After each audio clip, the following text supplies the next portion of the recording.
Like a mutation.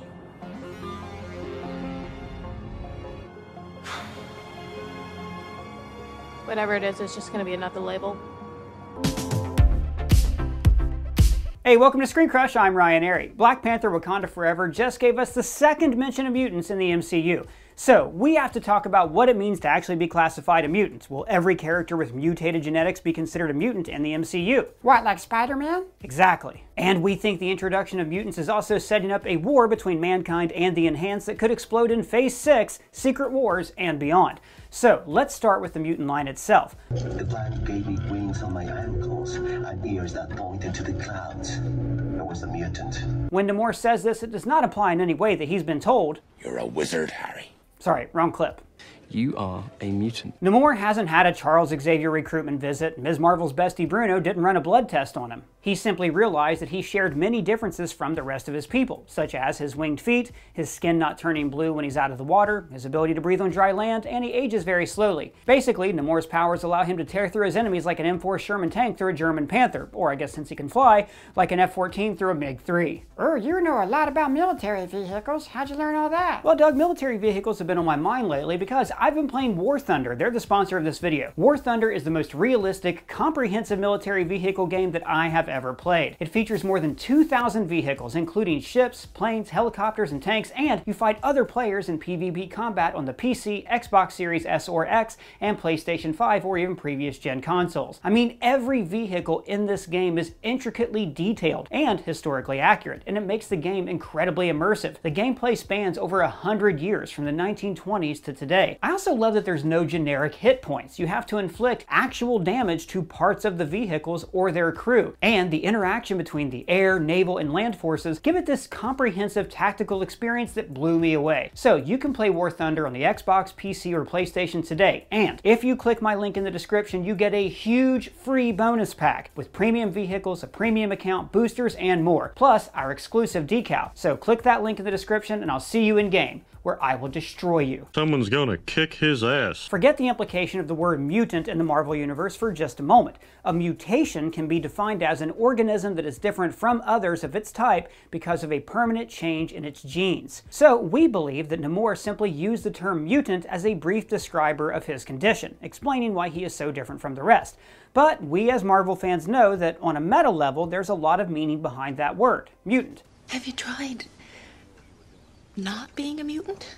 The Marvel Comics universe is full of superpowered people with abilities and physical characteristics that make them stand out. But not all of these characters are mutants. In the comics, mutants are characters who have an activated mutant X gene. A gene that, when activated, gives its host special abilities, aka superpowers. What do you mean by activated? Very good question. People are able to carry the mutant X gene without showing any signs of a physical mutation or super abilities.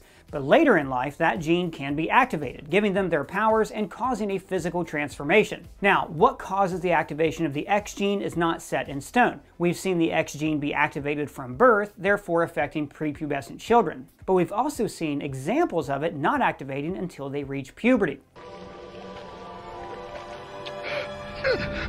Another example is when an individual is placed in a cataclysmic situation, such as Magneto being separated from his mother at a concentration camp. This moment of fear, sadness, and rage brought Magneto's powers to the surface.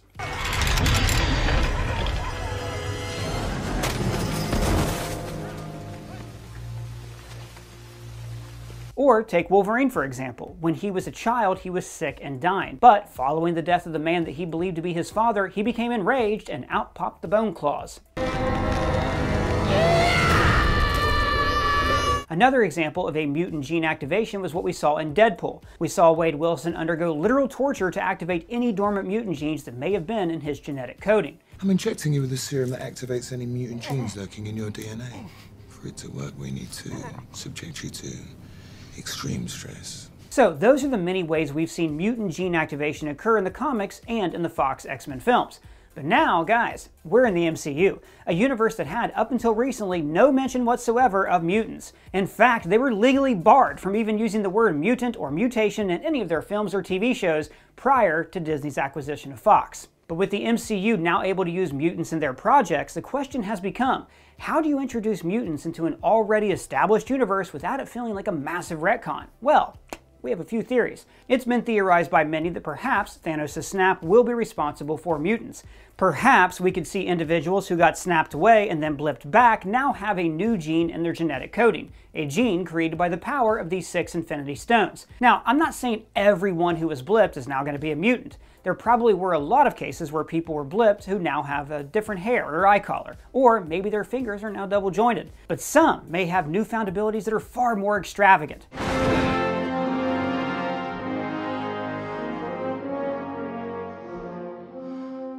Now, our other theory on how mutants will come into the MCU is a little bit more outside the box. What if, in the MCU, the Mutant X gene has always existed? And what if we've already seen it activated in some of our favorite heroes even prior to the blip? Now say what do I know? Okay, so throughout the MCU, we've seen multiple characters encounter situations that should have killed them. I read all about your accident. That much gamma exposure should have killed you. Hulk is a great place to start. We know that the genetic coding of Hulk's blood, as well as his cousin Jen, gives them the ability to process gamma unlike anyone else. This makes it to where instead of dying, they transform into big, strong, indestructible beings. So maybe the gamma radiation is activating a dormant mutant gene that they, as cousins, share. This same argument could be made for Steve Rogers' Captain America. When he took the super soldier serum, he didn't merely become super strong and agile. He physically transformed. He grew bigger and taller. But when characters like Bucky and John Walker took the serum, their physical appearance did not change. Or take Carol Danvers' Captain Marvel, for example. Her encounter with the Space Stone is what gave her her abilities. You could argue that had just about anyone else been in that situation, the explosion would have simply killed them. But with Carol, it activated a mutant gene within her, thus mutating her into the cosmic being that we know her to be. And then we have 2 characters who actually are mutants in the comics, Wanda and Pietro Maximoff, aka the Scarlet Witch and Quicksilver. When these characters were introduced into the MCU, they were referred to as miracles or enhanced. This is the age of miracles, Doctor. There's nothing more horrifying than a miracle. Now, Marvel had the right to use these characters in their films because they used to be Avengers in the comics, but they had no right to call them mutants or acknowledge their comic book father, Magneto. They told me you control metal. Hey? You know, my mom once knew a guy who could do that. But now that they can acknowledge mutants, we can learn that Wanda and Pietro's mutations were simply activated when they were experimented on with an Infinity Stone. This has actually already been heavily implied in WandaVision. So, little orphan Wanda got up close and personal with an Infinity Stone that amplified what otherwise would have died on the vine. And of course, there's Kamala Khan's Ms. Marvel. Kamala, there's something different in your genes, like a mutation. Implying that it was not even the bangle that gave her her powers, but that the bangle merely activated her powers, activating her mutant gene. What about Spider-Man? You said you'd talk about Spider-Man. Yes, sorry, Spider-Man. Basically, every version of Spider-Man got his powers after being bit by a radioactive spider. The spider's dead, Ned. What if, in the MCU, we were to learn that your average person would have died following a bite from that very spider? What if Peter Parker's genetic coding made him a 1 in a billion anomaly, making it to where instead of the radioactive venom killing him, it mutated him? So if that were the case, it would mean that the radioactive spider bite fused with the mutant gene, causing the mutant gene to not give Peter Parker just any random set of powers, but the powers specifically of a spider. Some of these would be called acquired mutations or somatic mutations, meaning that they are mutations caused by an environmental factor that may occur during an organism's life, as opposed to a hereditary mutation that you inherit. Person, these are cool examples and all, but it sounds to me like this is really coming down to semantics. Sure, Peter Parker's genetics were mutated after his spider bite, but does that really make him a mutant? Now, I think you're exactly right, buddy, and that's what leads me to our next theory.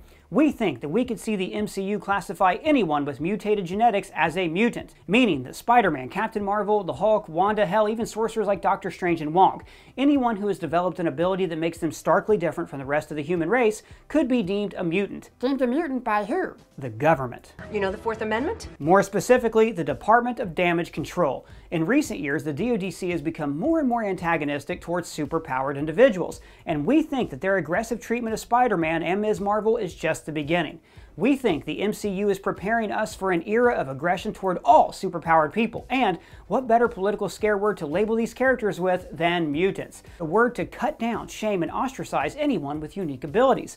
This will be a political scare campaign that will be used to stoke fear into the general public when it comes to superheroes. Mutants so powerful that they can enter our minds and control our thoughts, taking away our God-given free will.